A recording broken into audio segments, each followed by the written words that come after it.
Back to the Yearbook Advisers YouTube channel. Today we're going to go over internal margins. To really understand this concept, you must understand what a pica is. It is a form of measurement used in design. And remember, 6 picas is equivalent to 1 inch. Recently, it has become a trend to steer away from the traditional 1 pica internal margin in yearbooks.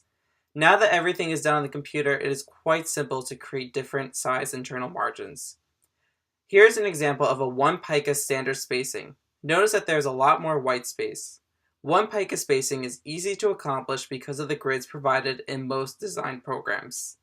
The next example is of a 1-point stroke spacing, and I will go over how to create this hairline effect next. Both are nicely designed, but both have a different design feeling. Remember, internal margins are crucial to a well-designed publication. What I'm going to show you now is how to create an internal margin using eDesign. As I said earlier, most traditional yearbooks use a 1 pica internal margin.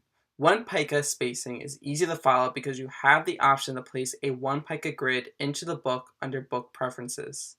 Most magazines today use hairline or other smaller internal margins, and this is very easy to accomplish. First, you're going to have 2 shapes side by side, as you can see here on the screen. The easiest way to do this is by finding a line on the grid for the 2 shapes to align to, as I did on the screen. Once the 2 shapes are side by side, you will need to highlight both boxes using the Shift key. And if you look at the bottom, you have the option to add a stroke to the boxes. And you're going to want to add a 1-point stroke to the boxes.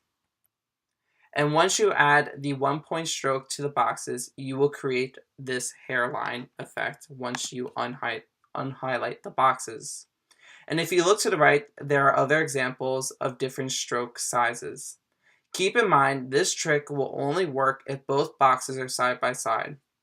If they are overlapping at all, you will create an unflattering effect for these boxes, as you can see here on screen. One more tip.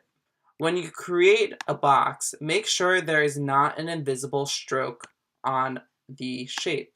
As you can see here on screen, I've already added a stroke to this shape, but there is no actual fill color for this stroke. So be careful when you're creating shapes and you're trying to align them, because it will be a little bit harder to have the 2 shapes align with each other. I hope this was helpful, and check back for more tutorials. Also, you can always find more fun tools and information at facebook.com/ybkadv and yearbookadvisers.com.